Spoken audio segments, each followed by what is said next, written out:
patient, therefore, beloved, until the coming of the Lord. The farmer waits for the precious crop from the earth, being patient with it until it receives the early and the late rains. You also must be patient. Strengthen your hearts, for the coming of the Lord is near. Beloved, do not grumble against one another, so that you may not be judged. See, the judge is standing at the doors. As an example of suffering and patience, beloved, take the prophets who spoke in the name of the Lord. Indeed, we call blessed those who showed endurance. You have heard of the endurance of Job, and you have seen the purpose of the Lord, how the Lord is compassionate and merciful. Above all, my beloved, do not swear, either by heaven or by earth or by any other oath, but let your yes be yes, and your no be no, so that you may not fall under condemnation. The word of the Lord. Thanks be to God.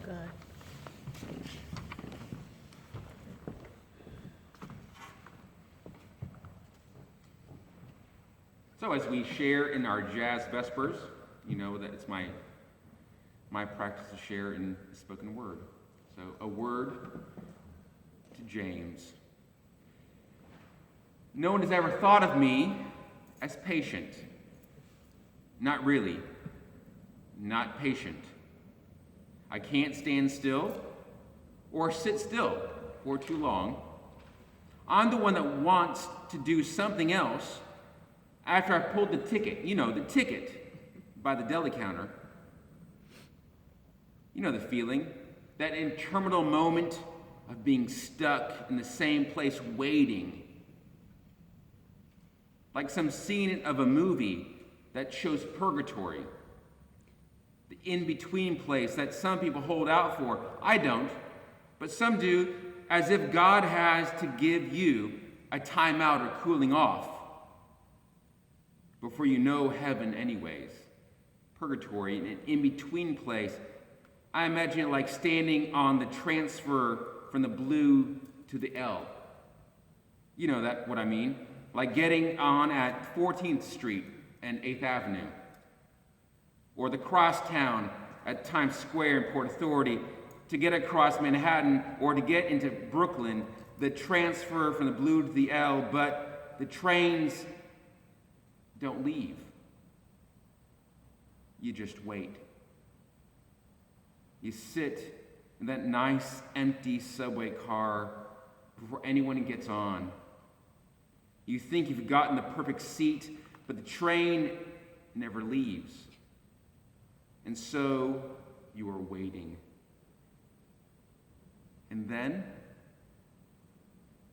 that guy comes and sits down.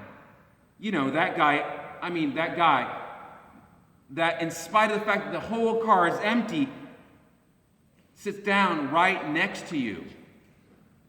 And not just next to you, but his leg touches yours. I mean, the whole car is empty. You're just waiting. The minutes tick for the train to finally leave. You thought you had the plum spot, and now you're waiting. That guy is there. You know, that guy. And the second hand slows down. How? I don't know. But you wait. Like getting on at 14th Street and 8th Avenue, or the crosstown at Times Square and Port Authority to get across Manhattan, or to get into Brooklyn, the transfer from the blue to the L. You wait because you know the train has to leave. It can't stay here. It's got to move. And you have a place to sit, not stand. Not stand with your arm wrapped around a pole. You're in a subway car, it's open and clean. You can't even smell the urine, which is a grace in any place in New York. but the moments tick by. You want things to move, someone else to be there, this guy to move because his leg is touching yours. But time stands still. You know that it'll move. You know that you'll get there. And when you rush off the car, because you don't have to touch him anymore, and push through the turnstile arms and march up those steps, you'll be there. The trip will not take as long as you think. It's better than walking anyways, on your own. You'll climb those steps and be greeted by the first full burst of breath, air, life, possibility.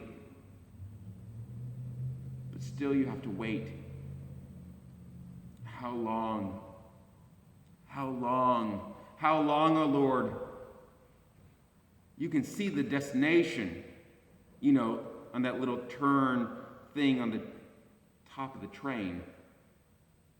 How many stops there will come, but the train's not moving yet. So you have to wait. You have to be patient. You have to wait.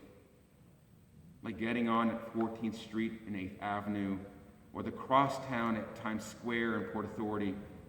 To go across Manhattan or to get into Brooklyn, the transfer from blue to the L, there's no point in yelling. Yelling at someone in that MTA uniform doesn't do any good. To get off the door or go to a different car, you have to wait.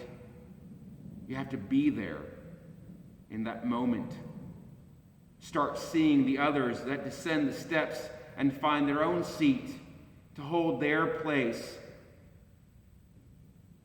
And as you hold your place, to breathe in the wonder that the train's not moving yet, the breath and the gift that someone else is conducting because you don't like or have to walk.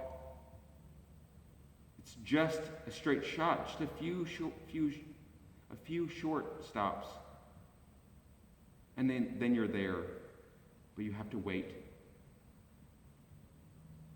See, that's a bit of the feeling that James wants us to know. The moments we know that something is coming, but we have to wait. We have to wait with others in our midst, sometimes even touching us. Sitting with bated breath, anxious knowledge, and guarded anticipation. We wait because we know the train is going to move. We wait because we know the train is going to move. We know we are waiting for it.